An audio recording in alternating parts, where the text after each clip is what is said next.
বাইরেও পরিচয় করা দেই, যদি কারোর কাঁকড়া লাগে রিসম্যান ফিশ থেকে নিতে পারেন। রিসম্যান ফিশের কর্ণধার, যে কিনা এই যে সুন্দর সুন্দর বড় বড় কাঁকড়াগুলো লয়ে আইছে আজকে। শুধু কাঁকড়া নয়, সাথে পেয়ে যাবেন দেশি রুই, কাতল, চিতল, বোয়াল, ইলিশ সহ আর অন্যান্য মাছ। কাটিং করেও মাছগুলো চাইলে নিতে পারেন। এই যে কাঁকড়ার সাইজগুলো দেখেন, আসলে এই সময় এত বড় কাঁকড়া পাওয়াটা খুব টাফ। কাঁকড়া বড় পাওয়া যায় হলো বর্ষা। চলো আমরা এখন রান্না করব, কিভাবে মাখো মাখো করে রান্না করে সেটা তোমাদের দেখাবো। এই যে আমরা সুন্দর মতো কাঁকড়া দিয়ে লইলাম, মানে একটু তেল দিয়ে লইলাম, একটু দিয়ে দেবো জিরার গুঁড়া, একটু দিয়ে দেবো মরিচের গুঁড়া, সাথে দিয়ে দেবো একটু পেঁয়াজের, আদা রসুন বাটা, সাথে দিয়ে দিব আমরা লবণ। সবগুলো উপাদান একসাথে নিয়ে সুন্দর করে লেড়ে চেড়ে মেকআপ করে দেব, যাতে পুরোটা কাঁকড়ার মাঝে আমাদের মেকআপ করার সরঞ্জামাতিগুলো যাতে সুন্দর করে কড়াই দিয়ে আমরা তেল দিয়ে রেখেছিলাম। তেল চলে আসছে, গরম তেলে আমরা কাঁকড়াগুলো দিয়ে দিচ্ছি ভাজার জন্য। কাঁকড়া দেওয়ার সাথে সাথে আমরা সুন্দর পুনরায় তেল দিয়ে আমরা কাঁকড়াগুলোরে আবারও ভালো করে লাইড়ে চেড়ে নিতেছি, যাতে করে মশলাগুলো নিচে লাইগা না যায়। এই যে কাঁকড়াটা কিন্তু একটু লাইড়ে চেড়ে দেবো, আমরা কিন্তু আবার লাইগা দেবো। ও সেই একটা মাখো মাখো ঘ্রাণ বেরোচ্ছে।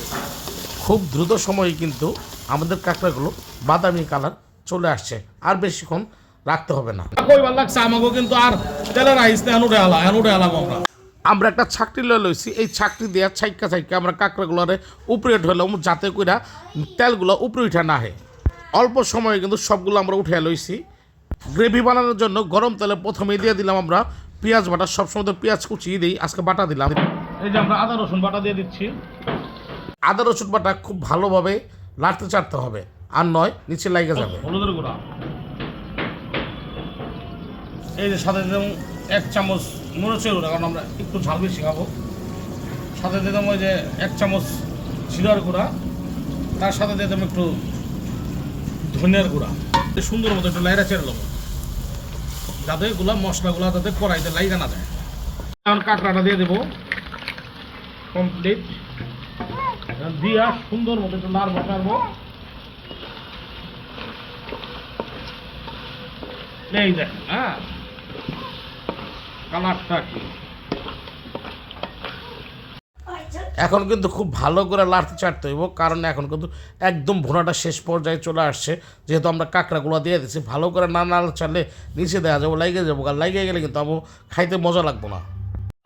এই যে আমরা এখন পানি দিয়ে দেবো, কাঁকড়া দিয়ে দেওয়ার পরে পানি দিতে হবে। পানি দিয়া সুন্দর করে লাড়তে হইব। দেখেন এই যে এইভাবে লাড়তে হইব, দেখছেন? এই যে লাইড়া ছেড়ে লই দিব, যাতে করে নিচে না লাগে। এই যে সুন্দর মতো লাইড়া ছেড়ে লইলাম, আর সুন্দর মতো ঢাইকা দিয়া 20 মিনিট পরে আমরা নামাবো। এখন আমাদের শেষ ফিনিশিং ধনে পাতা, এই যে আমরা দিয়ে দিলাম।